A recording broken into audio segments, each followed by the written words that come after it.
I'm all alone now, sir. Jeremy, on the Starship Enterprise, no one is alone. No one.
Hello and good evening. Star Trek The Next Generation, Season 3, Episode 5, The Bonding is over. A mission gone wrong, a child left behind, and an alien force offering the one thing Starfleet can't, resurrection. When grief meets illusion, the crew must decide what healing really means. Now here's the guy who's still wondering if facing loss is braver than undoing it. I'm your host, Dave Mader, and we're just getting started here on Live Long and Podcast as we continue our mission to watch every episode of Star Trek The Next Generation and talk all about it. This is The Bonding, the 53rd episode overall of Star Trek The Next Generation that aired on October 23rd, 1989. But we're just getting started here in 2025.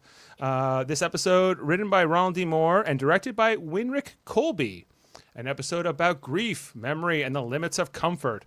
Now let's break it down with tonight's panel. Coming in here first, where is he? He's our technologist who's already questioning the ethics of alien empathy and whether a holographic parent is better than no parent at all. It's Jody Simpson. Thank you, Dave.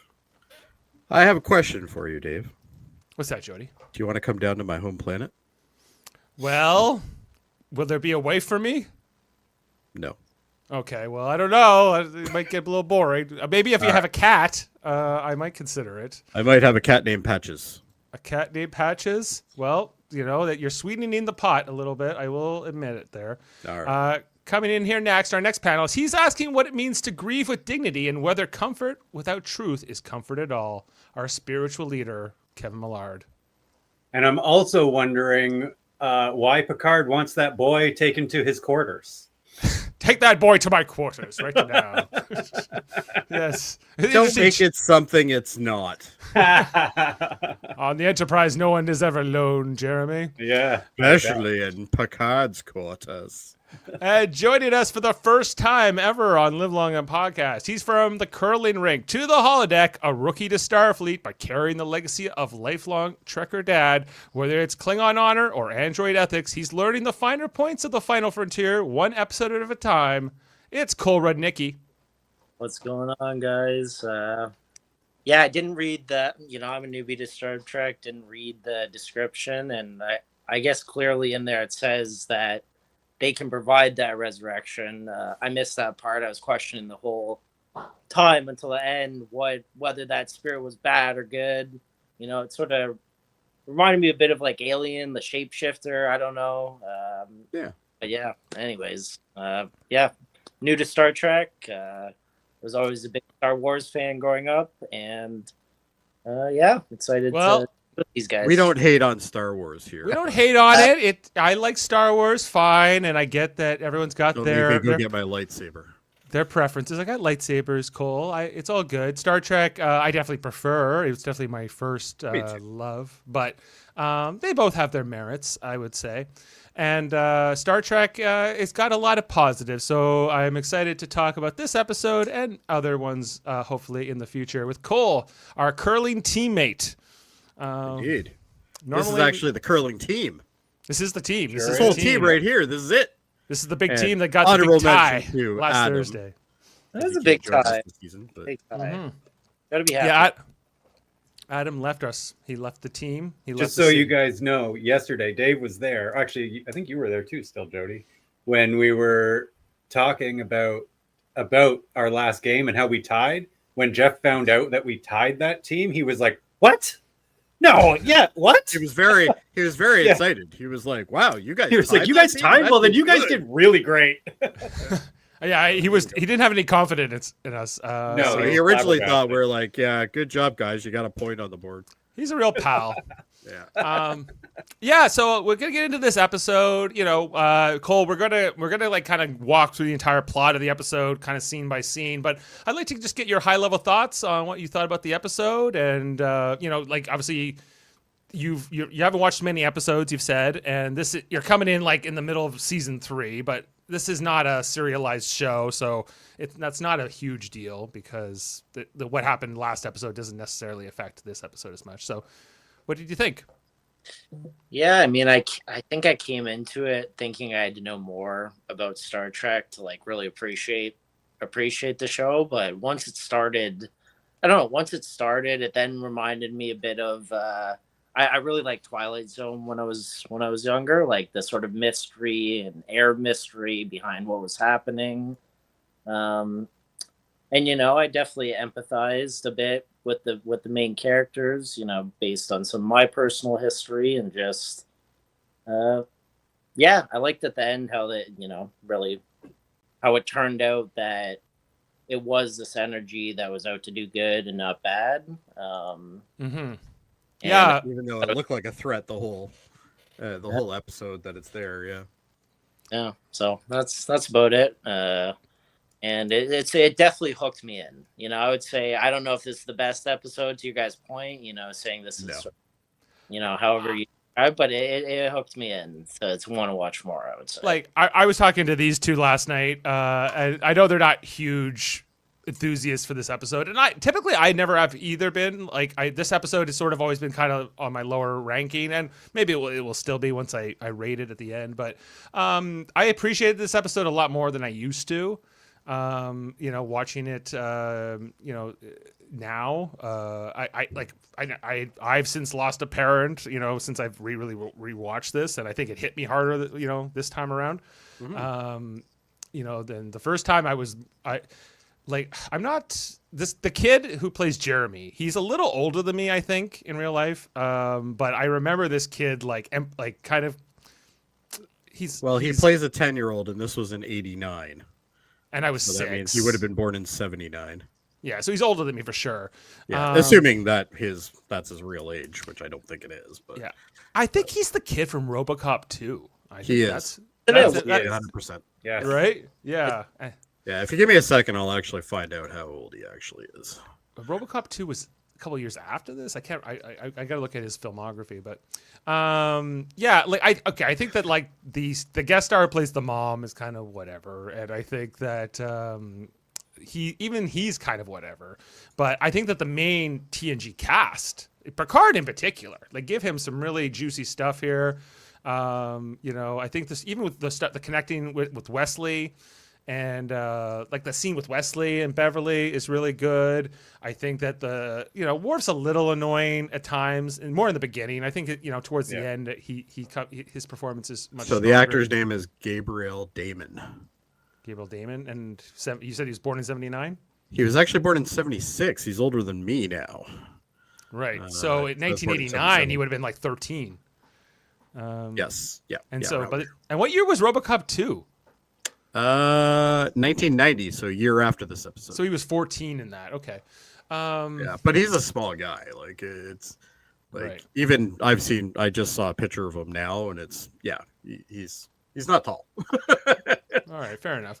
Yeah, and so I thought some of it was working really well. This is the first episode really written apparently by Ronald D. Moore, at least the one he's getting credited for the first time. And Cole, I'm sure you don't know who that is, but he's a pretty prolific Star Trek writer. He wrote a lot on Next Generation. He wrote some of the movies. He wrote a lot on Deep Space Nine, and then he went on to do this other show called Battlestar Galactica. in the 2000s, and now he's making this other show called For All Mankind, which we're covering on Monday nights. Yeah. So this is kind of the beginning of his journey, and kind of, like, I think he got definitely stronger as a writer, but I can see why this episode kind of impressed the writing staff and the head writers at TNG at the enough time, to give him more shot. Yeah, give him more to do, because he did a really good job of like giving the actors something that they could chew on, and I think that was kind of recognized here. Like, not like, again, the guest stars are kind of not that memorable in a lot of ways for me, but I think I think that what we the got cast Sam in was the great. comments. Hi, Sam. Hey Sam, how's it Oh, going? Sam. We're back here on a Tuesday night. How you liking Survivor this year, Sam? No. No. Whoa, We're not talking about Whoa, whoa, whoa. Survivor. We're not talking about fucking Survivor. That's totally... All right. Kevin, did you have any thoughts on this episode? Did you? Yeah.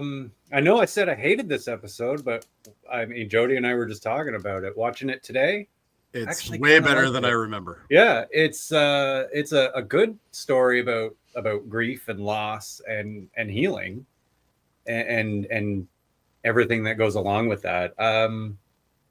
Really, Picard is really good in this. Like, Yeah. the weight, you really That's feel sure. the weight of having to tell this kid and what goes along with that, and that scene with Wesley. Like, Picard doesn't say anything, but you see it on his face. Like, He's hurt. It's He's hurt really by good. this. Yeah. But I think he's So also I actually- enlightened as well, right? So actually, I changed my mind. I actually really like this episode. Yeah. And Jody, did your opinion shift at all? Absolutely. Actually, pretty much everything that Kevin said. I think this is one of those episodes that you appreciate more when you've lost somebody, when you've had that connection be severed, and you can kind of, you can have some empathy for Jeremy, because Jeremy's going through one of the hardest things in his life, and he's already had one parent lost, and then he goes and has another one lost. It's and I guess his dad died 5 years ago or something like that of some sort of infection, which we never find out anything about. But I just think I'm with Kevin. I think as you get older, this is an episode that you appreciate a lot more, and it's an adult episode. It really is. I think as a kid, I don't think I grasped it as much as I do now.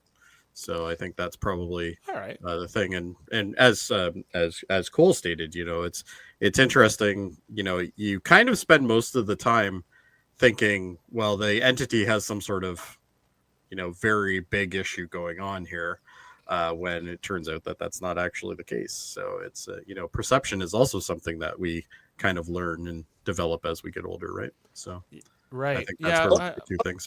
What's interesting though is, how did the entity like know what his bedroom and like I never got that from it. Like, how it would know? Was it like, So you saw him watch a video. Yeah. If you remember, there was a video of them in the thing. I gather because they have the ability to tap into the computers and control things and stuff like that. That's how they got it. In this future, a lot of things are categorized and even made into 3D and stuff like that. So I think it's fairly easy to get that stuff from the computer if need be. Yeah, I think Jody's. That would I be my think guess. I think Jody's explanation is correct. Although I hadn't really given it much thought until you asked the question. Honestly, but, I never thought of it until he just mentioned it. But And because that's I a always- perfectly good question though, because literally he did know all that. He even knew who Chief O'Brien Cole, was. it's Star Trek. They're reading their minds, or there's something. It's always like they're able to do it. Like, but yeah, There's only two problems I have with this episode, and one of them is Worf, and one of them is Deanna, and that's it. What I actually think Deanna, I thought like this is kind of where she really shines, and like her role amongst on the ship is really emphasized here. Why she's so I think her important. dialogue makes perfect sense. I get that for sure. I especially like her thing where it's like, yeah, there is a time where people are brave, and then but you have to break down. That's part of the process. That's part of the healing, and she emphasizes that, right, which is nice. And the biggest issue I have with Deanna, without getting too far into this before we start, is Deanna has the ability to read minds, She doesn't have the ability to randomly sense things that are happening on a goddamn planet. I don't know where that came from. That's not really how it goes. There's no entities down there other than there were the energy entities. Because we're told that the entities on this planet many centuries ago or whatever, there was two races, a race of organics and a race of energy beings. Yep. And the organics died out from their own war or something, right? And so, but it seems like Deanna can sense something from the energy beings, who are the entities who manifest as his mother here or whatever. Mm-hmm. As someone who just lost their grandfather, this episode hit me hard. Well, we're sorry about your grandfather, Sam. Absolutely. And I definitely get what you're saying. And I implore anybody to watch this episode again. If you remember it being like the whiny kid episode, it really isn't. And that was my perception going into it. That whiny. Like I if anything, I underreacted to them and then they were like, "Be angry," and he was angry. I'm sure we'll get to this. Absolutely. You know, he wasn't angry himself. She was like, "Be angry at this." Anyways, yeah. Well. The one thing with Worf too is like, I think Deanna, that's another moment she shines, where he's like, I'm going to do the bonding thing. And she's like, well, he's kind of going through a lot here. He's like, he's an orphan. I'll give him that orphan look and then he'll know and then we'll be fine. But, you know. Which is part of the problem that I have with this. And then there's like that moment later on where she kind of looks at Worf and goes, okay, fine. You can do your thing. You know. And just for the record, Worf, who now has another brother in his family, according to this ritual, never speaks of Jeremy again. You're right. No, I was thinking about that. Yeah. Really? Like in the future episodes. In anything past never. This kid never comes up again. Not even once. Is he even in the like? Do you ever see him? No, never again. John, don't get attached. Don't get attached. He's never coming back. Very rarely does this show reuse guest stars. Yeah. Well, there are sometimes when that's not right. Yeah. But. He did say his aunt and uncle lived on Earth, right? Like I swear. Yeah, that's presumably where he'll go. Yeah. But all that's done off camera.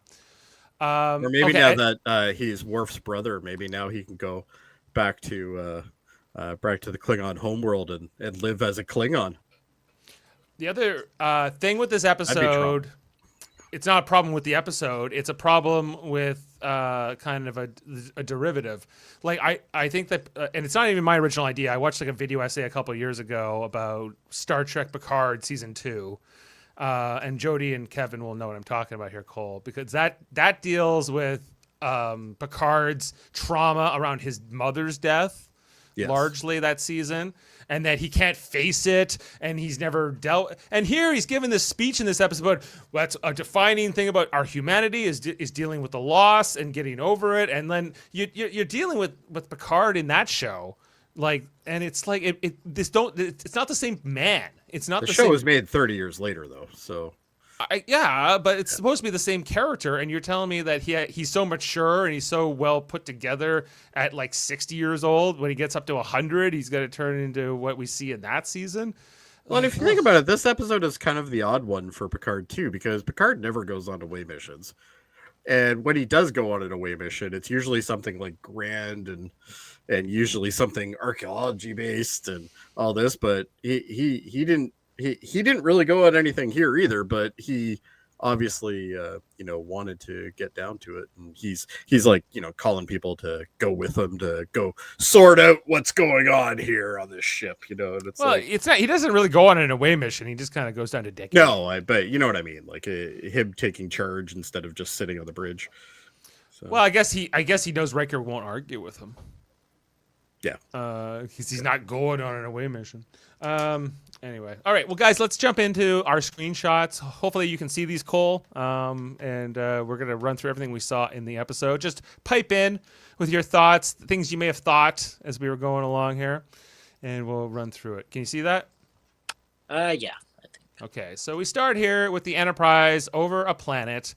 And we have the bridge crew, Picard and Riker and Troy and a few others listening in while Worf is leading an away team with some other unseen, officers down on the planet. And Picard is, it's sounding like it's all going fine. They're going from chamber to chamber. Audios. We get the little information download here from Data, who tells us that, there was a civilization here thousands of years ago that died out. And there's some theories about those things, but we don't know everything. Kevin hit his laptop again. Yes. Well, We have him on audio. Troy is kind of vibing something here, but she's not really verbalizing it here, but she looks kind of distracted. And so, they're hearing the audio from Worf. It's all sounding like it's going fine. Picard goes over to ask Data some kind of technical question. And then all of a sudden, Troy goes, no, what's happening? Get them out of there right away. And then we hear emergency beam out, medical emergency, et cetera, et cetera. Troy has the most inconsistent powers ever.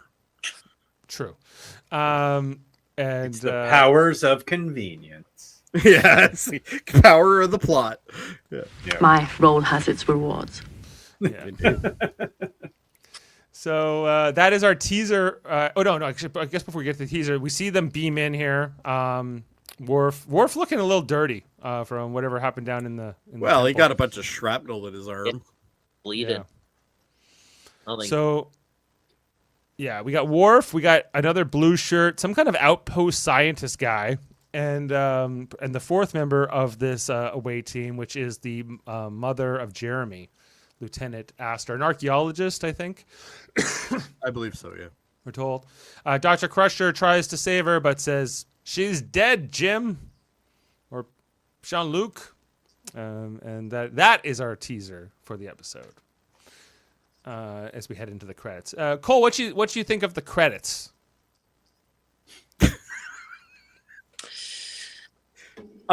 He's like, I hit the skip button on Netflix. What the hell? I don't know. No, the music. Prime. I don't think I skipped them. I like the music actually, if I remember it. I wasn't paying attention to the credits, but if I remember, I like the music. It had like a. Again, I'm only going to compare it to Star Wars, but I don't know what came first. Star Trek, the show came first, but then Star Wars. This show came after. Yeah, then Star Trek, the original series, like that's with Captain Kirk, right? Yeah. And then Star Wars, the movie comes out, like the first Star Wars movie, Star Wars: New Hope. 2 or 3 years later, Star Trek: The Motion Picture, their first movie comes out. And then at the over those years you got them making like Empire Strikes Back and Return of the Jedi, and Star Trek's making movies like Wrath of Khan and Search for Spock around the same time. Who made the sound? When did the soundtrack come out? Was Star Wars because I know it was the soundtrack for the beginning credits is actually the movie title theme for what was it? I think Star Trek: The Motion Picture. It's Jerry Goldsmith's Motion Picture first. Yeah. So the end credits of Motion Picture, was it the end credits or the beginning credits? Oh, maybe it's the opening credits. The opening, yeah. Was it the opening? Yeah. So the opening credits actually used this version of the Star Trek theme. So to answer your question, Cole, the Star Wars music as you know it, like the classic theme, like that's 2 years older than this music. All right. It gave me very similar vibes. That's what I was asking. Yeah, John Williams is a very epic musician. Hey, don't be discounting Jerry Goldsmith. But Jerry Goldsmith, I think you'll probably find that Jerry Goldsmith was probably fairly. He did some great movies. He did like Logan's Run. He did all kinds of great cool scores. Too, yeah. Anyway, so that after the credits, the bonding. We get our title card here with the Enterprise over the planet. We see the deceased Lieutenant Astor. And at least they put her on a bed this time. Yeah. She was already dead on the floor, so I guess they moved her up there.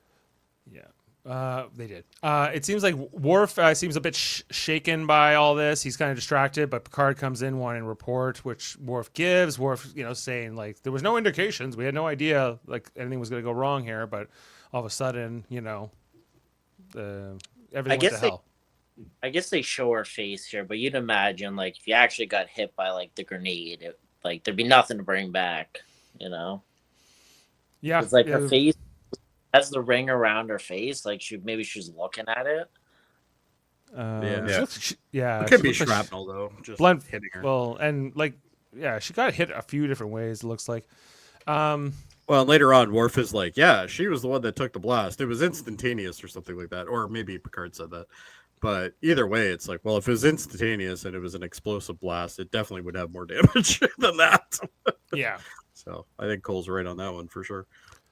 I remember the crew is dead, so Picard, not happy. He's got to deal with this. Then Troy comes into sickbay and talks to Picard. Now you can see like Troy constantly reacting to not just Picard's emotions, but later on it'll be Worf. It will also be Wesley. I don't know if you picked up on And that's this. the one thing I liked about it was you got to see more of that. Yeah. Cole, because as we've been alluding to, Cole, Deanna is a half betazoid who has this ability to kind of read emotions of other people, not their thoughts per se, but Oh, just Well, she can read their thoughts technically. not really. Her Like, mother is better at it though. her mother can do it. Yeah, but she's only half. So. Anyway, but Deanna's like, well, Lieutenant Astor had a son, Jeremy, and we see Worf and Dr. Crusher's reaction to that in the scene. Dr. Crusher is the mother of Wesley Crusher. Wesley Crusher's father, Jack Crusher, he had died many years ago on an away team mission with Picard leading it. So that's fresh with them. And so Worf wants to go with Picard to give the news to Jeremy, and because he led the mission. But Picard's like, nope, this is all mine. And Troy can come, I guess. But Troy can come. He's a counselor. But you're nothing. No, you're. He just knows Worf's gonna make it so much worse. He's like, yeah, not you. So Well, and that's kind of the thing I've always said about Worf. Worf makes everything worse. So that's true. well, poor Worf. I'm glad you're on my side now, Kevin. So they're heading down to talk to the lieutenant here, to Jeremy about his mother. There's this whole, there's a lot of emphasis on Wesley and the fact that he's lost his father in the, in a Starfleet mission here, and there's continue the series. This guy Wesley. Yes, Wesley yes. is a regular character. Yeah. Yeah, he eventually leaves the show, but he's a pretty main character for a while. Got it. And we He never saves heard the of, ship almost every week. Yeah, he's kind of the wonder kid of the show. Right. But yeah. I think does Wesley ask Commander Riker, do you ever get used to telling people about their I did like that line though. right? He's like, you hope you never his do. response. Yeah, I hope you never get used to it. That's good yeah. writing. He also asked Wesley how well he knew Jeremy, that, and Data takes note of that. That comes later on here with the conversation with Data and Riker in 10 forward. But And we'll if you get to didn't that. Data is an android. Yeah, no, I know. Okay. This was interesting. Where why do you have to? Why do you care? I guess. Yeah, and that is a theme that goes throughout the show. Is Data always trying to comprehend what's going on. Right. So that's pretty common. Yeah. Then we get our scene here with Worf doing kind of an honor ceremony here for Lieutenant Astor. I don't remember this scene. I remember the one at the end with the candle lighting, but this was actually pretty cool. I was like, have Worf's quarters always been this blue and got candles and silhouettes going on here? So Sam says he's got school. He's got to go study. So Okay, Sam, he's not gonna hang out. I guess go hit he'll the watch books. He'll watch the playback. Yeah. Anyway, hit the books. Get good grades. Good luck on your schooling. Indeed. So Worf with the blade and doing the kind of knocking out the candle here, kind of religious feeling. I thought the use of some of the Klingon score here, the Jerry Goldsmith Klingon score was nice. Mm-hmm. Cool scene without much no dialogue in it. Then we come back That's to the best scene for Worf. Then we come back to Picard and Troy in the turbolift heading their way to Jeremy. Picard not feeling too good about this, as you would expect, and Troy kind of very much on the beat of that. At one point, Picard, he halts the turbolift and he was like, "This is so." Did you notice it didn't make any sound when he did that? No. I think that was a goof. But Because usually when they halt it, it makes noises. I was more focused on the dialogue. And As was and Picard's like, this is so dumb. Why do we have kids on the starship? And like, and all this kind of stuff. And Troy's like, well, parents can die not just on starships. And, if even if he wasn't here, his mom would still be dead or whatever. But Picard's got a point. It's definitely easier to die on the starship. Yeah, but he's like, it would be much easier on me if this wasn't the case. Yeah, he's like, if we didn't have kids, I wouldn't have to go tell Jeremy that his mom's dead. Right. So I could just send an email. Yeah. To whom it may concern. Deepest regrets. Anyway, so he kind of accepts Troy's answer. He's like, whatever. So then they go to see Jeremy. Now, the only thing with this kid that I'm going to hold with my criticism, and it's not his fault, is the hair gel and this comb. they made that though. That had nothing. Oh, it's obnoxious. I can't. Looks like superhero. They were trying to make him look like almost or like early Superman. Yeah, like too much. I think shellac. he's supposed to be a clear-shaven Federation boy. That's what he is. I suppose. Squeaky clean. Yeah, and with the big ears. And he's here to talk to Picard and Troy, talking to him about his mom. Like in a year, he's going to be a drug dealer fighting RoboCop. So, Yeah. He's looking pretty good. He dies in that movie, spoilers. But He does, yeah. Yeah. Always wishing RoboCop was his dad. Or maybe, Maybe. Yeah. In the scene, Jeremy puts on this very brave face, which Troy sees through, of course, having her superpowers. She's... she's detecting this, and he goes, "I'm all alone now, sir." And he's like, "Listen up, Jeremy. On the Enterprise, nobody is ever alone. Never until you're off the ship, and then then you're alone. When We'll we never drop off at speak the about you starbase, again. that's when you're alone. All right. Yeah, he fired him off the next week. When you get stuck only in a have- turbo lift, you're alone. Short time. Right. Now let me walk you to the transporter room. Yeah. Let me get you back home.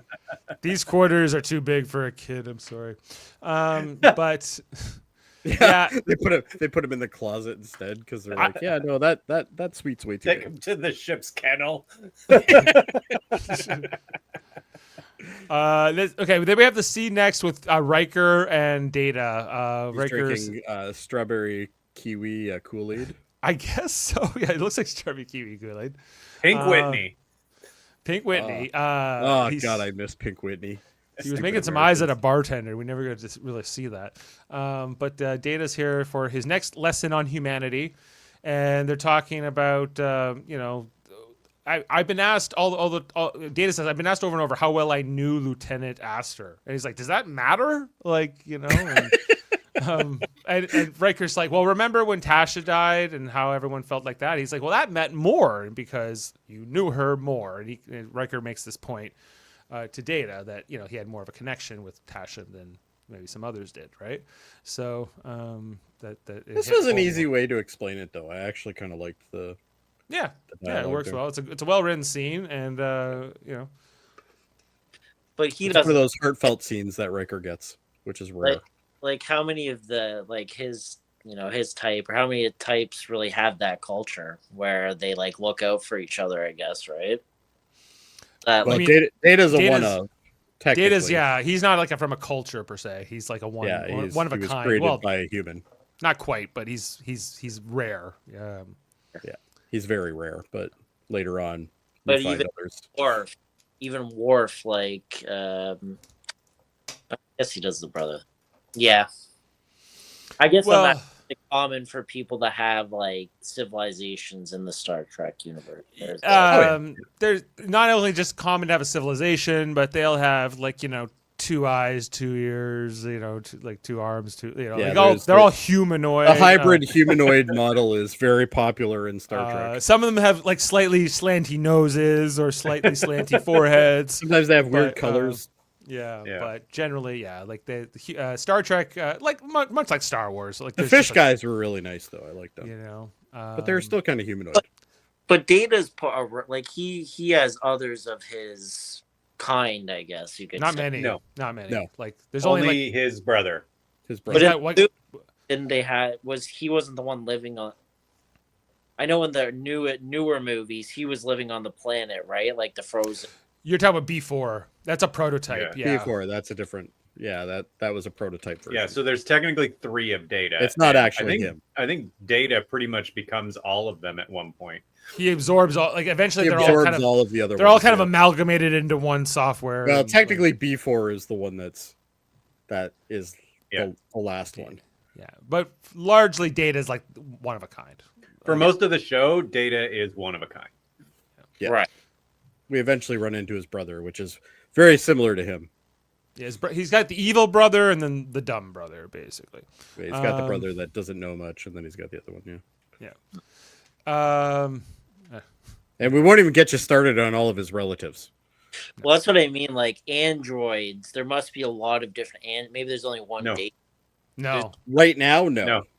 No. it's So not. It's later not on like we- not like Star Wars where there's like all the droids and everything. That's, Right. Yeah, that doesn't exist in this universe like Yeah. that.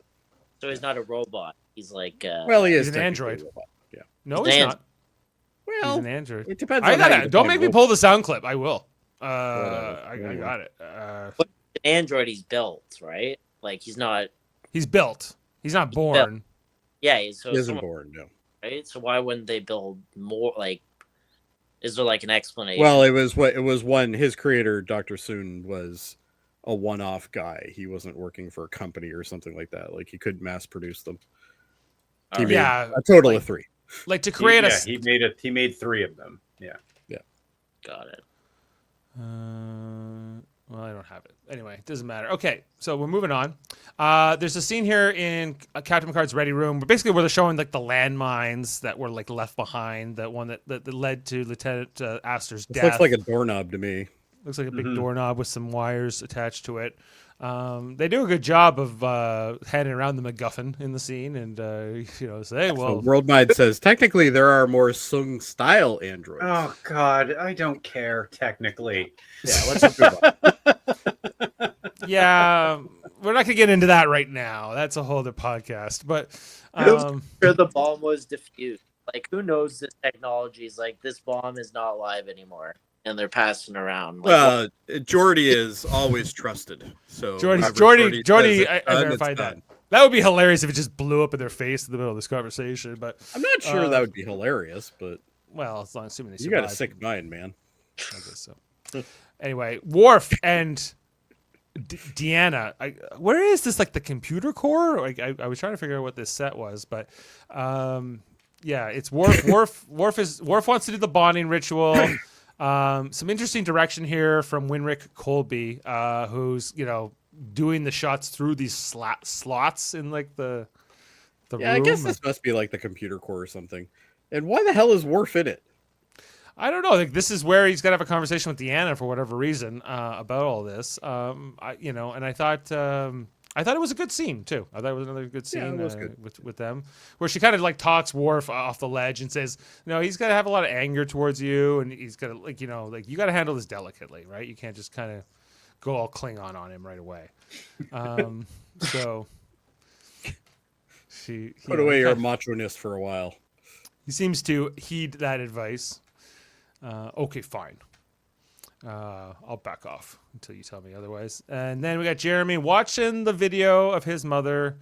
So my theory is that they've already tapped into the computer at this point. Yes, I And think you're correct. They're reviewing this stuff, yeah.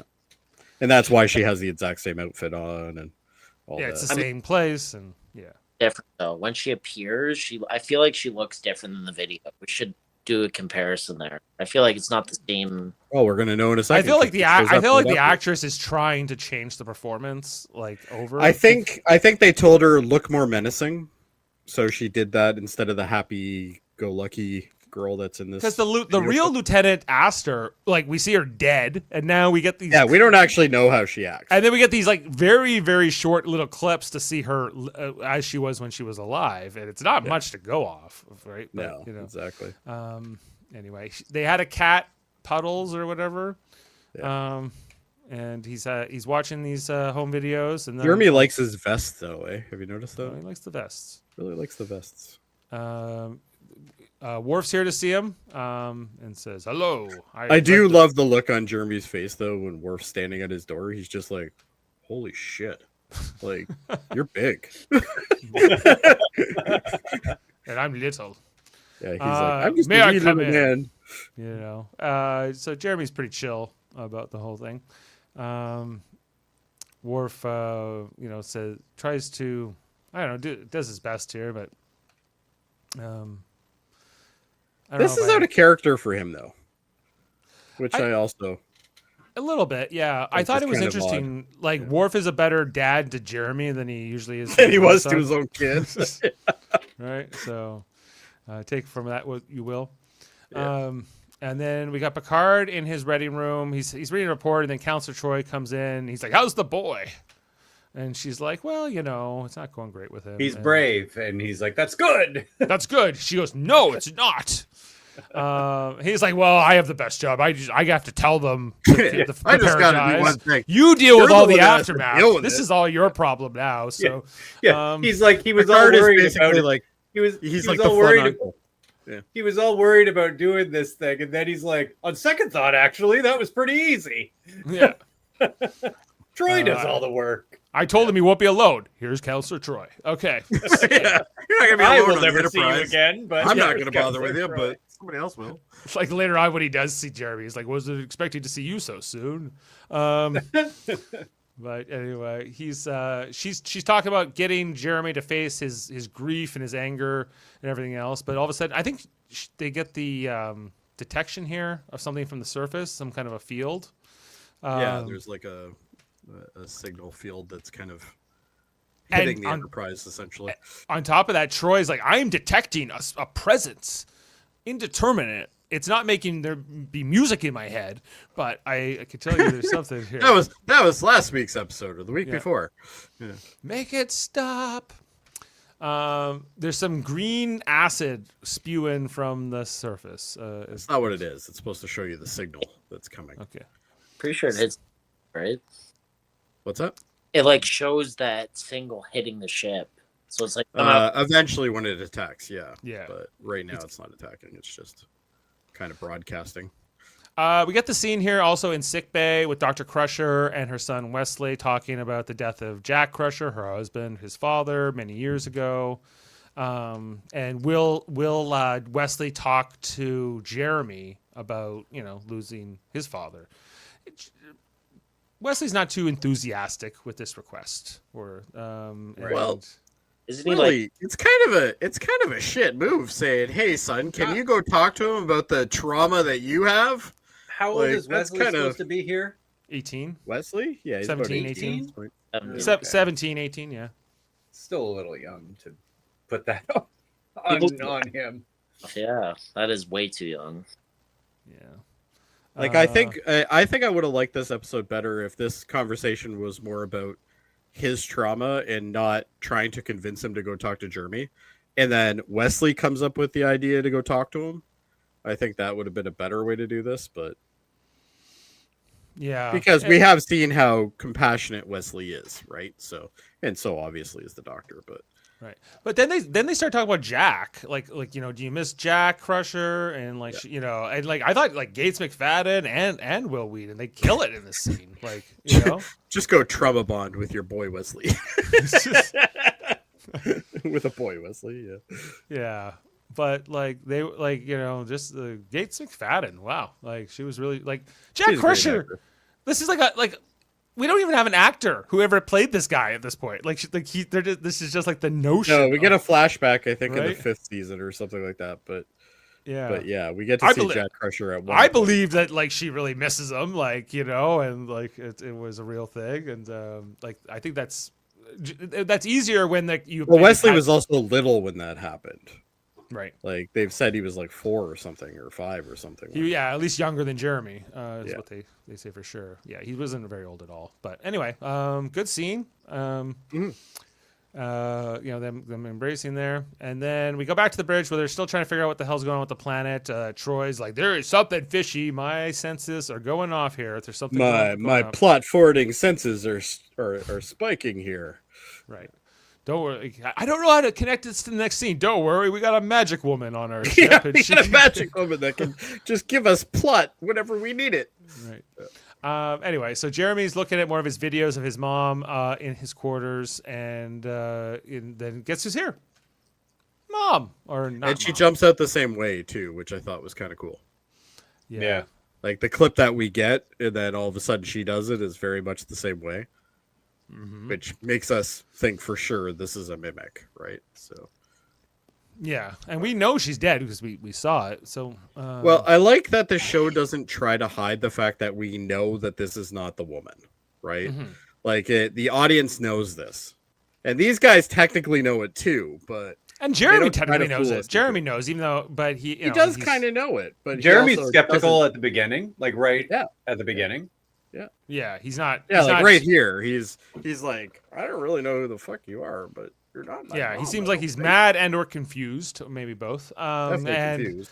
his mom tries to like touch him at one point, and she's like, "Get the hell away from me," And he's like, "They said you were You'll dead. mess my hair. Why would you pretend to be dead?" Yeah. and- Like he thinks it's like a practical joke gone wrong or something. Like he's actually pissed off about this, which I guess kind of in a way would make sense, especially for a 10-year-old mentality, right? And then she's like, "Don't worry, Jeremy. We're moving to this planet. It's gonna be great. You're gonna love it."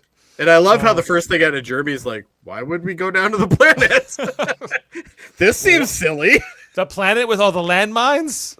Is that where we're The one going? where it like blew off half your head? Yeah. This is practically a bottle episode because they never leave the Enterprise. No, Yeah. it really is a bottle episode, yeah. So he's like, okay, well, but then all of a sudden there's someone at the door. It's his old buddy Worf. And Worf, they were already on yellow alert because they knew that Troy was saying there was something fishy going on. And Worf sees her, and he pulls out his phaser. He's ready to. Eventually. Yeah. To go here. He's kind of Good old Worf and his missing of the cues. But Yeah, but he calls up to Picard and says, "Lieutenant Astor's here in Jeremy's quarters." Kind of weird. Not sure what to do about that. And Picard's like, "Don't you do a damn thing, Worf, until I get down there." Yeah, but if you notice, Picard doesn't even say anything about that. He's not like, you said what? Well, because they already were kind of like knew that there was something coming from the planet and Troy's feelings, and like so. I don't think it's that shocking that there's some kind of entity here in her form. But he tells Worf like, "Don't you do a thing until I get down there," right? So, what is World Mind saying? This is an important life lesson for children watching this episode. What's that? Don't take candy from strangers, or questions weirdos trying to take you. Question weirdos trying to take you to weird places. Yeah, that's true. That is something like Picard. Yeah, Picard. well, Trying to Picard make later on. Troy like, take him to his quarters. Put him in my room. Put him in my quarters if you have to. I'm going to play the flute for him. He doesn't have that yet. Oh, that's true. He doesn't have the flute yet. Anyway, so they're on their way to the transporter room, and Worf's like, "We're going to the transporter room. I'm following them closely." While Picard and Troy make their way to intercept. Wouldn't it be more efficient for Worf to talk to the security people and not Picard? I don't know. So then She knows O'Brien. That's O'Brien. interesting. Yeah. So O'Brien is the transporter chief here, Cole, and he runs the transporter room. And he kind of looks at Lieutenant Astor. Is it Marla Astor? Is that her name? Marla, I think, yeah. And he's like, it's not. Like, right. he's like, I could have swore I beamed your dead body back here recently. Yeah. And then Worf's You look behind pretty him. good. Wow, that doctor of ours is amazing. Worf's kind of giving this look like, this is good. This is weird, isn't it? And he's like, yeah, really weird. I don't know. they get- Separate the two though at any point. Like they just left her. This thing could be like evil. It could, at any Sure. point. Well, kill- at this point, we actually think she is, right? Like, Yeah. it's- Well, And it's not till Picard shows up, right? And he starts confronting the entity in the form of Lieutenant Astor. And I love how whenever she answers a question, she's still smiling. Oh yeah, which I she's think creepy, is creepy as really hell. Like I was like, creepy. this Yeah. woman should have played the Joker because she Yeah. would have been great for the role. She's just got that creepy, evil smile. Why so serious? And he's like, "Look, Captain Picard, my mom came back to life. Isn't this great?" Yeah. She doesn't even no. have like a piece of her face missing. It's amazing. But it's at this point where they finally, Worf does do something. He grabs Jeremy and like pulls him away. Now that Picard's here, Worf is allowed to. Yeah, Worf's like, oh shit, I got to do something. Right. Before I was just gonna let the kid go. Like, Yeah, he says, "Let me go, get off." And we see that the entity like loses her form as they've learned how to, I think, guess block out, or maybe that comes a little later, maybe. But they don't have the ability to transport Jeremy themselves. They need the Enterprise's transporters. well, then they're trying to take over the ship to be able to do it. Yeah. So it's kind of emotional there. Picard is like, it's like she died again, right? Like, like Jeremy thought he got his mom back, and then she's taken away again. Picard's like, yeah, on the doctor's next review, I'm gonna have to give her a better score. My God, she doesn't know what dead is. She clearly doesn't know what dead is. That's a problem. So Troy talking to Jeremy, going back to his quarters, and she's like, "That wasn't real, and why would your mother want to take you to the planet? That doesn't make sense, when you want to go somewhere happy." And then but she questioned first, funny enough. So yeah. Then they walk into his quarters, but his quarters have been transformed into that house on Earth, I guess, or wherever it was. Complete with Patches the cat. Patches the cat, included with sunlight and. Which little fun fact: Patches was the name of my first cat. There you go. Really? And I guess with Lieutenant Astor being the archaeologist, all these different artifacts around the house and the way they've decorated this set.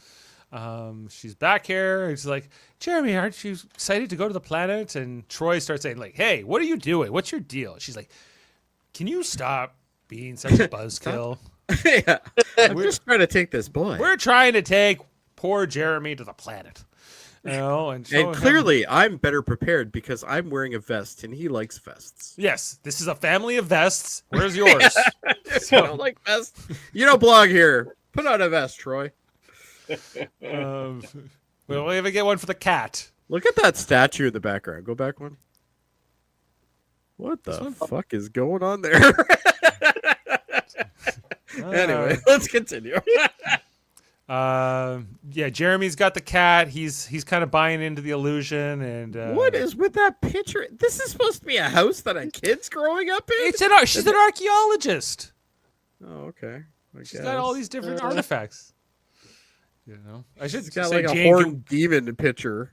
Yeah, Jane wouldn't let me hang that in the house anyway either. Maybe she would. No, I would imagine Jane wouldn't let you do that. Yes. Yeah, she's got all these different theories about what's okay to decorate with.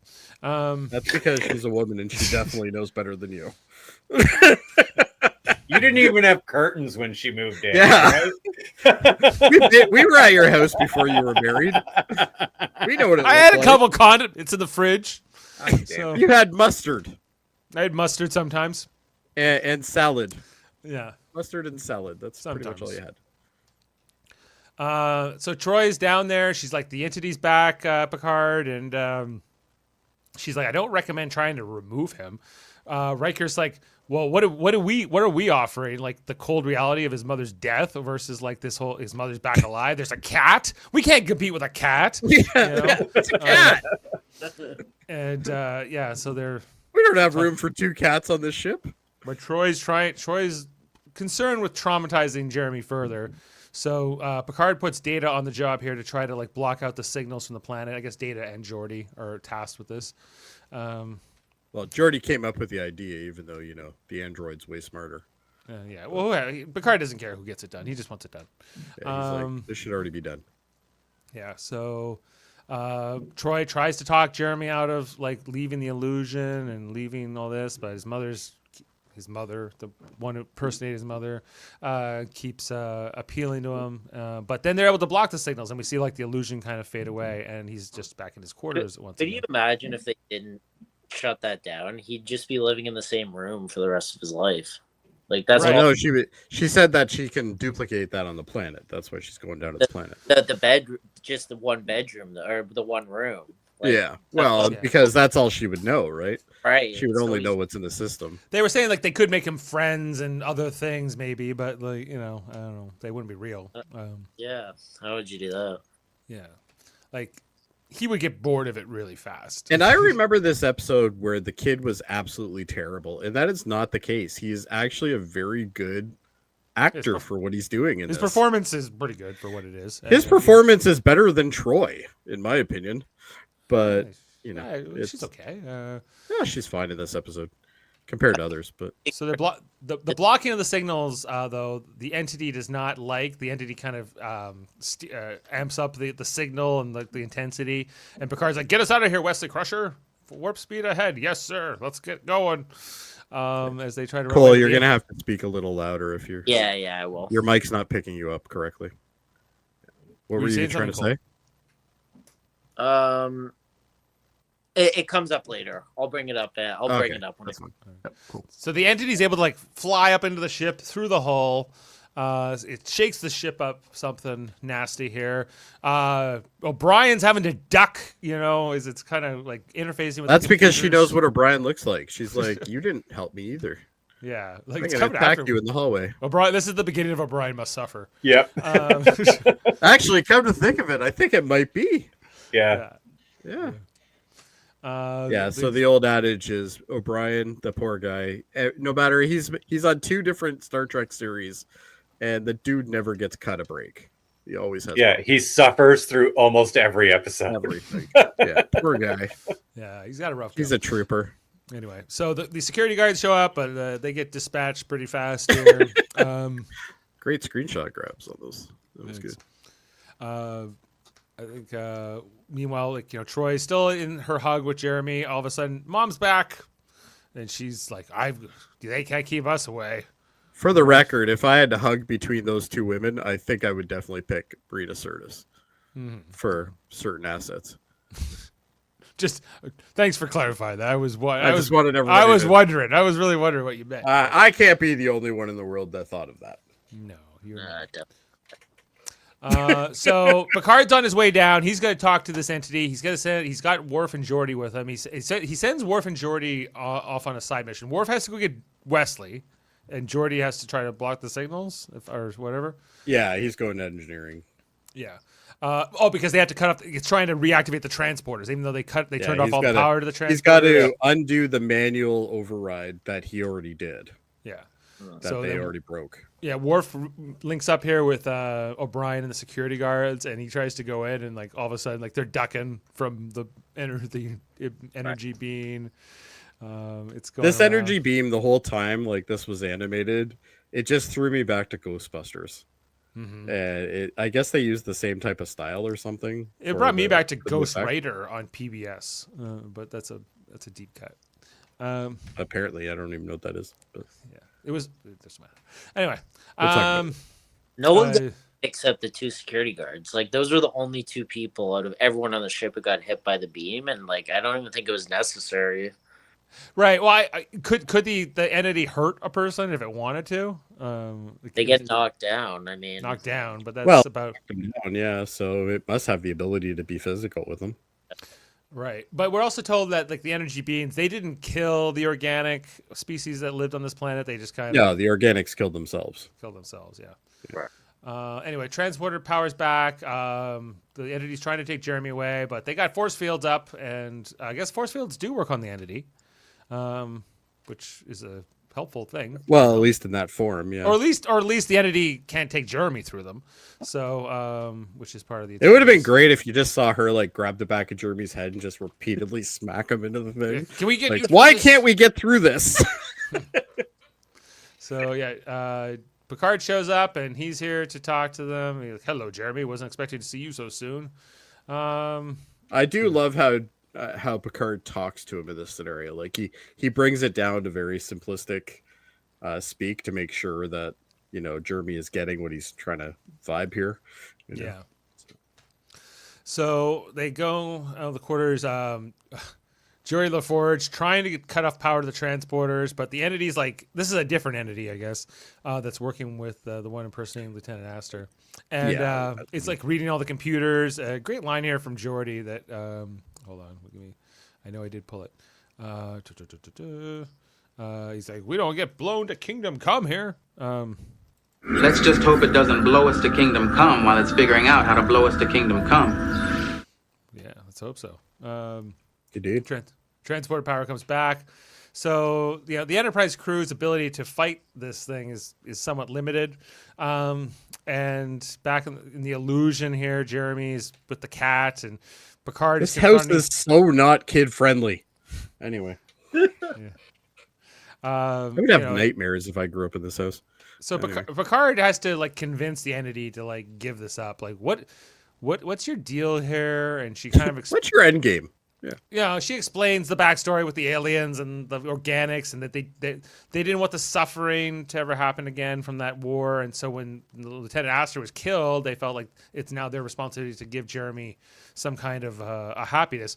It was kind of like that. The episode The Royale that we covered in second season, which was about that astronaut who got the whole crew killed, and so they throw him into like a 1940s like sleazy novella, novel, right? And and so like that's what Jeremy would have been so lucky to have here.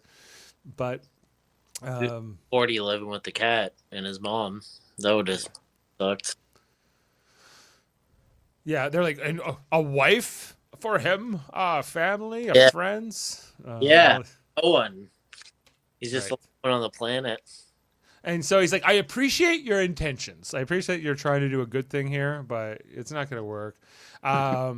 Wesley and Worf show up, and so he was like, hey, Jeremy, Wesley's father died on a mission when he was younger than you. And this is where I guess, Wesley opens up about it, talking about his father dying, hearing the news from Picard back then. And then there's this, but Troy's like, tell him the rest, like the things you've always wanted to, and Wesley and Picard.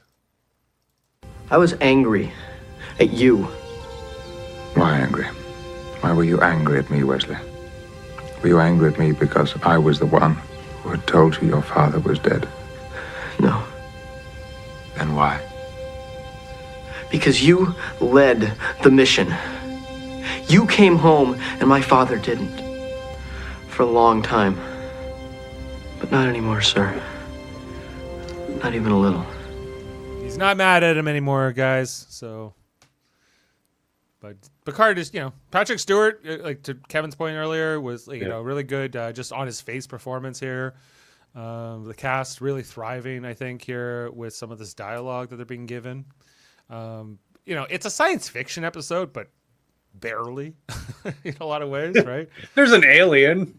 There's an alien entity and that kind of thing, but that's kind of like beside the point in some ways.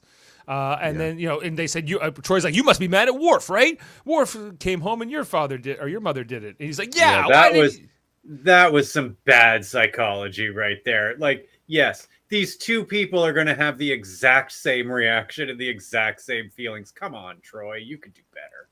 Right. Well, he was kind of. It felt like he was kind of prompted. Like maybe he wasn't mad at Worf. Maybe, in the same way that.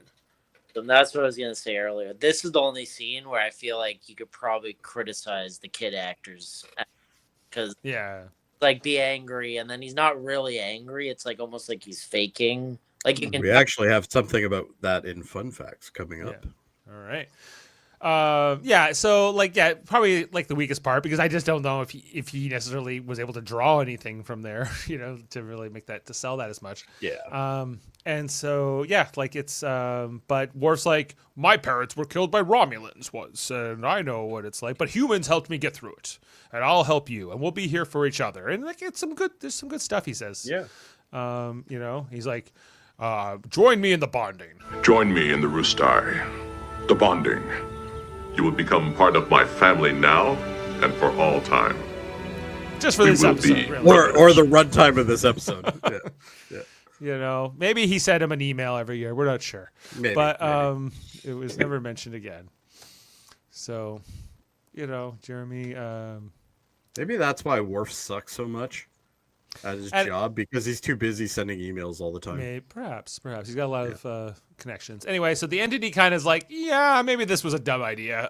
Okay, well, bye. Sorry, Jeremy, and she fades away and leaves them to kind of deal with this. So they're like, sorry about the death of your mother. The Enterprise moves on, and there's no real like talk about are we going to establish like first contact with that alien species? Are we going to like do more? But, No, they're like they took over our ship and tried to steal our kid. We're not dealing with these guys. man, it's always like we'll send a science ship later to deal with it. Yeah. We'll send the Cerritos. Send a California class. You send us a California second contact. Anyway, so they do the roost-off. Join me in the ceremony. Did you notice that Jeremy was way more competent at lighting candles than Worf? Well, like Jeremy was done and Worf was still on like his second one. yeah, like I'm not a good Klingon warrior. Jeremy gets a nice Klingon vest on top of his already existing vest, and that he's got like they're a dual vest family now. Yeah. And the thing that I thought was more interesting was the Klingon emblem there has the sharpest spike ever. If that kid ever like goes like this, like he's done. Like he's dead. Like it's gonna. Worf has one too. But it's lower on Worf. It's got Klingon uniforms have to be a little dangerous, Jody. Or I guess so. Yeah. And so they talks about he says something in Klingon. And Jeremy's like, "What does that mean?" He's like, "I was honoring our mothers." He's like, "Oh, okay, I can learn this." Klingon. And Jeremy repeats the Klingon phrase, and Worf's like, "Yes, that's how it's done." So, you're my brother now for the next 6 again. seconds. Yeah, we will never speak of you ever again. Yes, Credits. I may send you an email. Yeah, I may not. So that is the episode plotline thing here. Jody, you have the fun facts? I do have some fun facts. Jody, you have the Funny floor, enough. sir. Oh, thank you. A couple interesting things. When they were scanning the planet, we could see the Valles Marineris, which is on Mars, which happens to be where the Happy Valley is in For All Mankind. So it's actually the same thing. So there you go. What? So when they scan the planet, they show a particular picture. That's actually the Valley Marineris or Marineris. I can't remember how to say it. Which is actually on Mars. That's a big valley. That's That on thing Mars. we just saw on Monday? That was the same thing? That's the same thing. What are the Funny chances? I don't know, but it's still interesting. This episode contains similar themes to Stanislaus Lem's 1961 novel called Solaris, which, funny enough, was also made into a movie, but I don't believe it has anything to do with that, but I could be wrong. This is Star Trek debut for writer Ronald D. Moore, who later rose to stardom as the creator of the acclaimed reimagining Battlestar Galactica. But like he's written some of my favorite Star Trek episodes ever. Like just even TV episodes. Saying that he sucks or anything. It's just, that's one of the best. Like he wrote like All Good Things, like the finale of TNG, like considered to be one of the best. He wrote for Star Trek First Contact, with Brian Braga, right? So absolutely. And speaking of Ronald D. Moore's original idea for Jeremy Astor was to recreate his mother in the holodeck. However, Gene Roddenberry nixed this idea, believing that 24th century children would have a greater acceptance of death. Sure. Not sure why, but that's what we did anyway. Gene Roddenberry had a lot of different ideas about what 24th century people would be like, but okay. Yes. Patches, the cat, was a calico, which is a tricolor cat.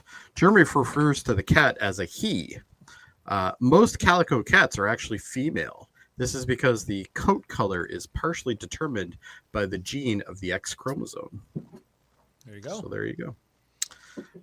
In an AOL online chat from 1998, the writer Ronald D. Moore admitted that he was not a big fan of Gabriel Damon's performance as Jeremy, adding that it would have been interesting to continue the relationship on the Enterprise, but with a different kid.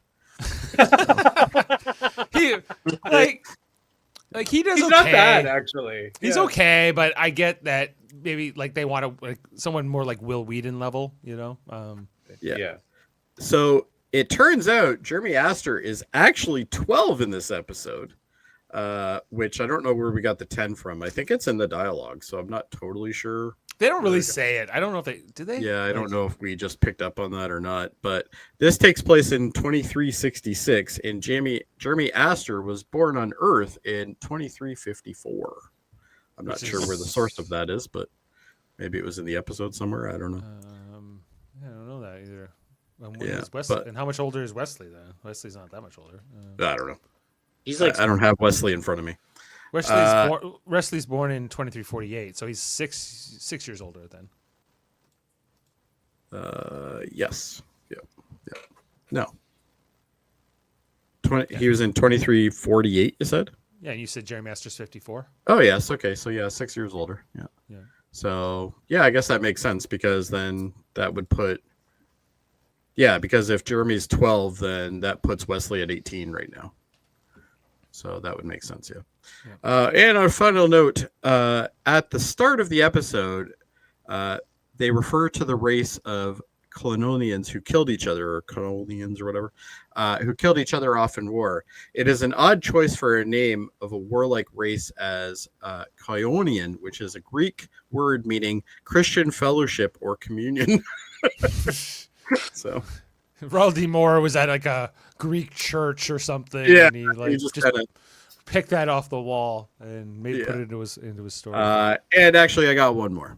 After this episode, Worf's brother Astor was never seen nor mentioned again. So there you go. That's actually on the IMDb page. Somebody has written that. So. All right. Well, thank you, Jody. That was very helpful to hear the fun facts. Okay. And now is this is part of the podcast where we rate the episode and put on a score. And we're going to do that now. Okay. So we're doing the bonding. You know what? Like this was better than I remembered it. Absolutely. I'm trying to decide if it's a 7.5 or an 8. I think it could be an 8 for me just because Picard's performance is so strong in this, and the rest of the cast, and it being Ronald D. Moore. So I'm going 8. I'm doing it. I'm gonna go your original thought, which was 7.5. 7.5. Okay, and Kevin? I think I'll go 8, which shocks me. I thought I hated this episode.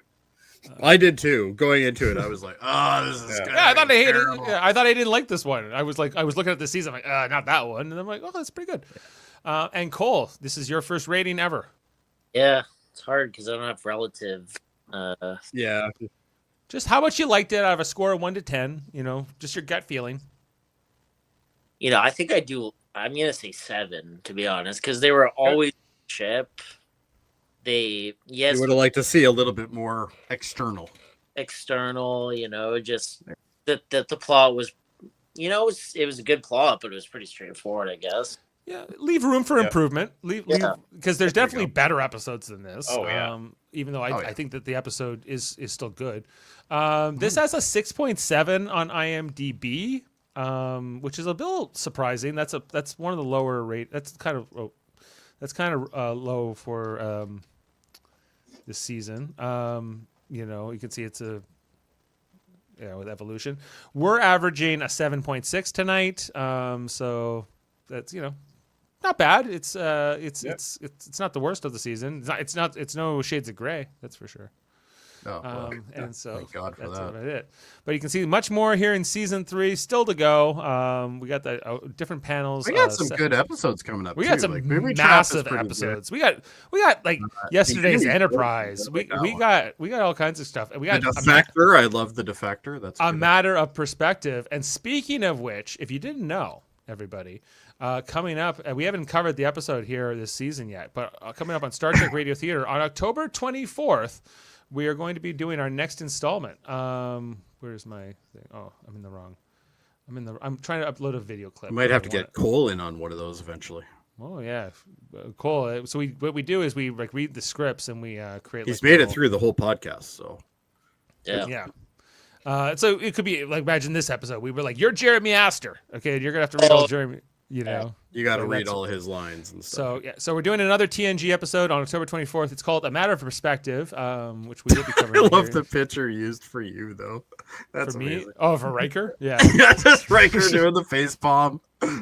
Yeah, so everyone's playing a different role. We got Jody in here as LaForge. We got Kevin in here as Doctor. Coolant leak yourself. All kinds of different. Busy being Wesley Crusher, so.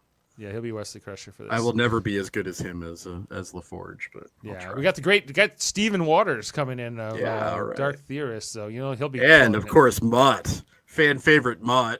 Mott is our War from Philly, and our O'Brien from not quite Ireland, but Philly, the Irish From part also of Philly. Philly.